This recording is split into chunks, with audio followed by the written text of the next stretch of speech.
Mauro, já que o Flalocão pediu aqui, né, antes, ele falou que te acompanha muito nas redes sociais, falou que você trouxe informações bacanas aí sobre a licitação do Maracanã. Se quiser falar um pouquinho para a galera que assiste a gente aqui na S1 também. Eu publiquei também um vídeo no meu canal sobre isso, né, com muitas informações do Fabrício Kika, que é o maior especialista no assunto estádios, né, no canal Mundo na Bola. Um abraço também para o Kika. E assim, fica muito claro que esse edital é uma roubada. O Flamengo e o Fluminense, se ganharam o edital, o Vasco continuará tendo direito sobre o estádio para jogar sempre que quiser.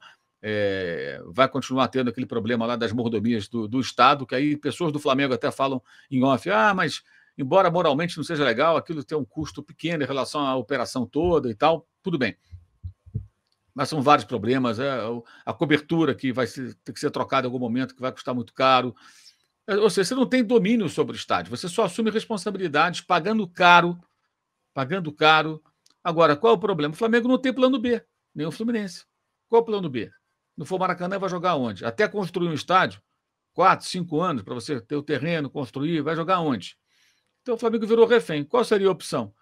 Não concorrer e usar o mesmo artifício que o Vasco utiliza. Eu quero jogar e pede o estádio. Só que o Vasco tem São Januário. E sai, eventualmente, ele pede o Maracanã. O Flamengo dependeria de pedir o Maracanã toda hora. Então, muito importante será ver como será, essa informação não tem, qual seria a cláusula de saída. Você submeter a isso, fecha por 20 anos, e você vai tocar lá a sua obra do estádio. Aí ficou pronto em 2028, por exemplo? Ok, vamos inaugurar o estádio. O Flamengo tem o seu próprio estádio. Sai do Maracanã. Ou então vai ter que continuar aturando o Maracanã e ficar com os 2 estádios. Qual o custo disso? Qual a necessidade disso?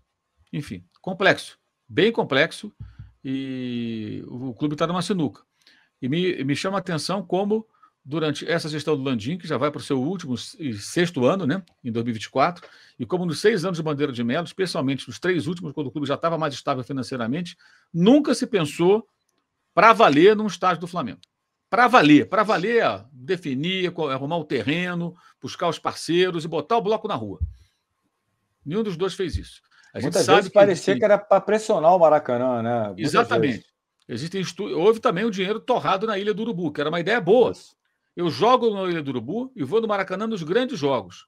E pressiono o consórcio Maracanã, que na época era do Aldebrecht, que tomava conta do estádio, né, cuidava do estádio, para conseguir uma negociação melhor. Tipo, olha, eu tenho um plano B, cara, eu não dependo de jogar aí. Eu posso jogar no estádio pequeno, jogo ali e dane-se.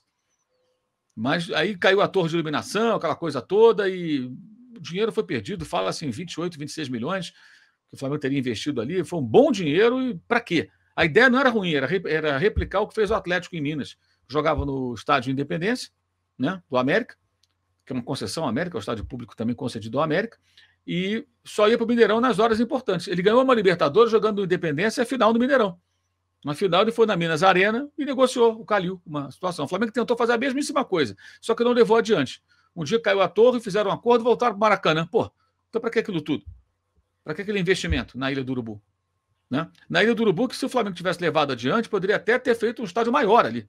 Ali tinha área até para uma arquibancada mais alta, uma coisa mais... Sim. Uma capacidade maior, poderia ser uma opção. Em parceria com a Portuguesa, enfim. Mas nada de concreto foi feito, né? E o Flamengo ficou até hoje refém. A gente sabe que existem rumores, digamos assim, né? Ninguém pode confirmar, porque existe cláusula de confidencialidade, mas há rumores de que há estudos sobre a viabilidade lá do solo do gasômetro e outros questionamentos, tentativa de avaliação de imóveis próximos, quanto custa, se tiver que comprar. Para quê? Para o Flamengo fazer um estádio e ter um complexo de entretenimento ali, que pode ter um shopping center, cinema, museu do Flamengo.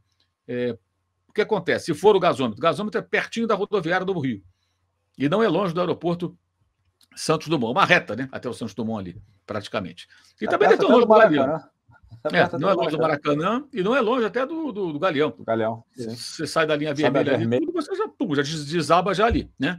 Então é um ponto estratégico do Rio de Janeiro, numa área que está sendo revitalizada. E imagino eu que um estádio do Flamengo ali daria uma grande contribuição na revitalização daquela região, né? E tudo mais. Com novos meios de transporte para o local, etc. Então, se você tem ali esse estádio com tudo isso, você vai ter o quê? Isso é fundamental num projeto como esse. Você vai ter demanda durante o ano, para outras situações. Se você tem uma área grande, você pode ter, por exemplo, estou aqui, vou dar só uma ideia, você pode ter o estádio, lá dentro você pode ter visitação, lá dentro você pode ter restaurante, você vai comer no restaurante olhando para o gramado, numa quarta-feira à tarde você pode ir lá e almoçar lá e olhando para o gramado, se for um turista você vai lá tirar sua foto. Tem uma série de possibilidades. As próprias lojas, né? A própria loja do clube oficial. Várias possibilidades. Eu fui agora a Buenos Aires e estive no estádio do River Plate para ver como é que ficou depois da reforma, né? E tinha uma galera visitando lá. Gente abessa visitando, grupo de escola, uma fila danada. O estádio ficou legal, eles fizeram uma aproximação da torcida com relação ao campo, né? Está bem perto agora do campo. Antes tinha uma pista de atletismo, eles trouxeram a torcida para perto do campo e aumentaram para 86 mil lugares. E o estádio ainda está passando por mais reformas. Estão melhorando o estádio. E melhoraram o estádio de uma maneira interessante, que foi trazendo mais clima de estádio, trazendo a torcida para perto do campo, né, para fazer mais pressão, para mais participação. Então, um projeto bem sucedido, me parece. E tem movimento, tem gente ali, direto ali para visitar, gente do interior da Argentina, gente de outros países, que vai lá conhecer o Estádio Monumental. Então, ali, se você tiver um centro de entretenimento, você vai ter shopping, vai ter restaurante, vai ter cinema, vai ter visita ao estádio, o pessoal que vem de fora vai querer conhecer o estádio do clube, mesmo quando não tiver jogo. Né? E vou mais longe. Se você tiver uma área externa razoável, você pode ter até uma área para shows fora do estádio. Fora do estádio. Se você tiver uma região realmente ampla, que eu acho que não cabe isso tudo ali. Mas aí depende do que o Flamengo vai conseguir. Então, tudo isso aí você pode trabalhar, procurar, desenvolver. E, pelo que eu sei, existem aí alguns movimentos nesse sentido, mas nada assim tão definitivo. Acho que o Flamengo perdeu muito tempo. Já poderia ter dado um início nesse processo. E muito em função do quê? Da expectativa de ter o Maracanã. E aí, quando saiu o edital é praticamente o mesmo da versão anterior. É muito leonino. Muito complicada essa situação. E a questão do gramado. Não fosse a questão do gramado, não tinha problema nenhum o Vasco jogar lá. Joga, paga e acabou. Vai custar mais caro, pelo que eu soube, para jogar. Quando o Vasco quiser jogar, vai ser mais caro. Vai ser mais caro para todo mundo, dentro dessa nova configuração. Caso ela vá adiante, tal, com a concessão, né? Mas o Vasco pode falar, bem, eu escolho os jogos que eu vou para o Maracanã. Vai ser mais caro? Pô, mas eu vou jogar para 65 mil pessoas, 70 mil pessoas. Eu jogo São Januário para 20 mil. Então, mesmo esse aluguel mais caro, vale a pena. Além de eu poder contar com a minha torcida, que é muito grande. Lógico que para o Vasco, mesmo sendo mais caro, vai valer a pena. Óbvio que vai valer a pena.